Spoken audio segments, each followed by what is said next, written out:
ममता दीदी को दुर्गा जी की प्रतिमा के विसर्जन से दिक्कत रही है, ये भी पूरा बंगाल पहले से जानता है। लेकिन अब दीदी को तिलक से दिक्कत है, अब दीदी को भगवा वस्त्र से दिक्कत है, और तो और अब दीदी के लोग चोटी रखने वालों को राक्षस कहने लगे हैं। और मुझे बहुत कष्ट होता है जब मैं ऐसे अपराध, ऐसे अत्याचार के बाद दीदी को ये कहता देखता हूं, कूल कूल।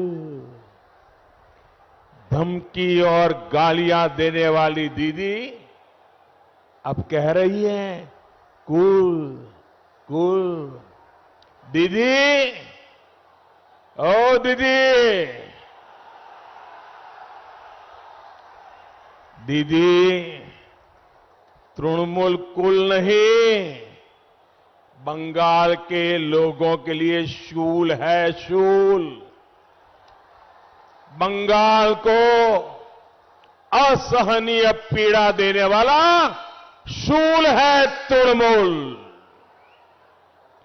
बंगाल को रक्त रंजित करने वाला शूल है तृणमूल।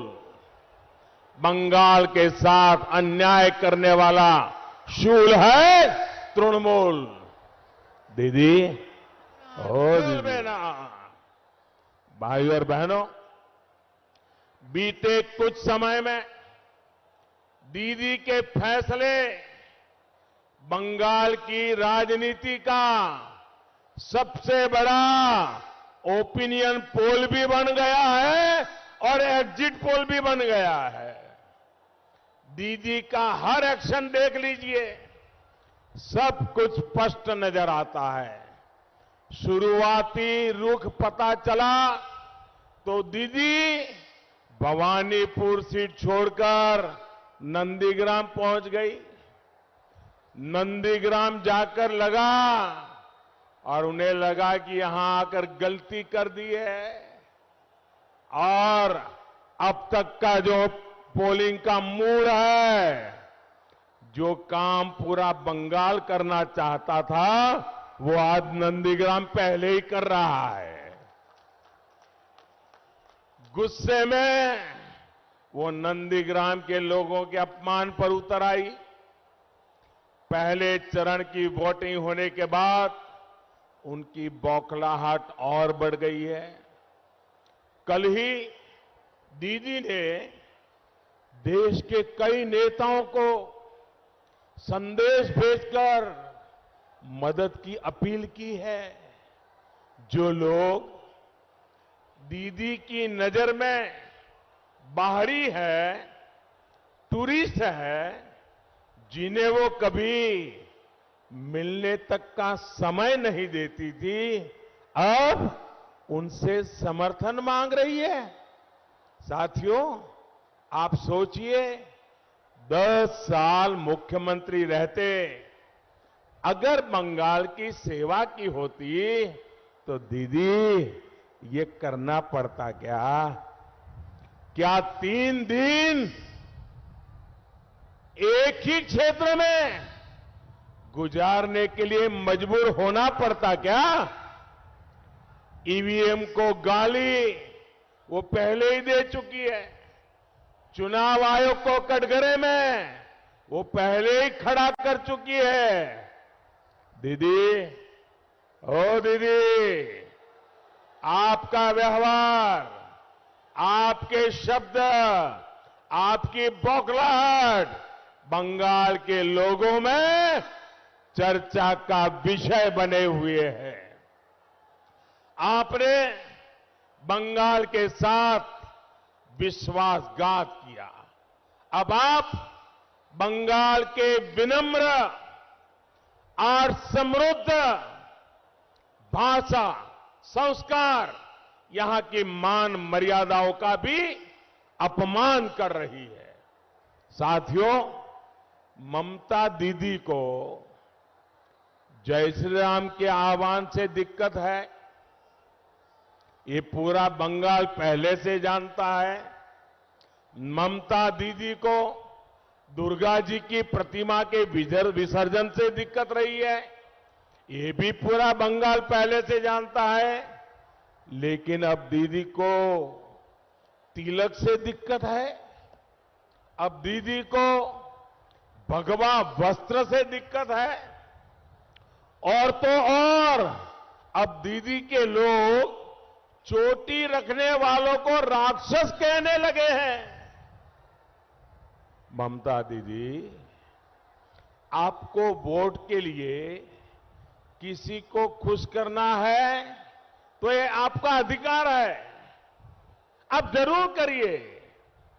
आपको मुझे गाली देनी है, जरूर देते रहिए, लेकिन पश्चिम बंगाल के लोगों की आस्था को, रामकृष्ण परमहंस, स्वामी विवेकानंद, चैतन्य महाप्रभु की पहचान को मैं गाली नहीं देने दूंगा।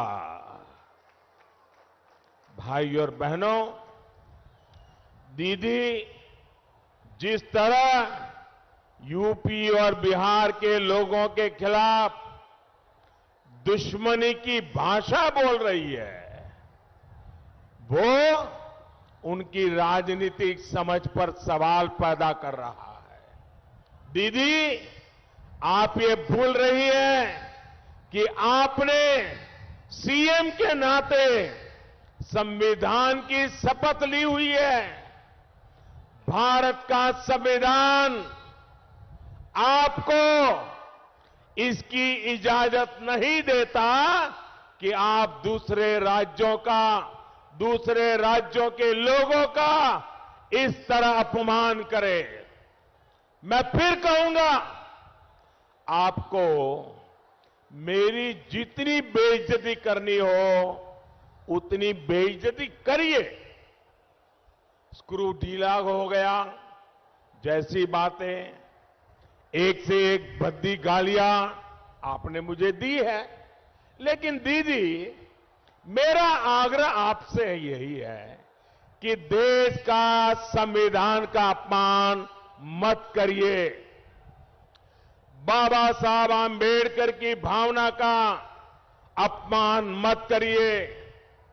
वाकई साथियों, मैं हैरान हूं कि दीदी को क्या हो गया है।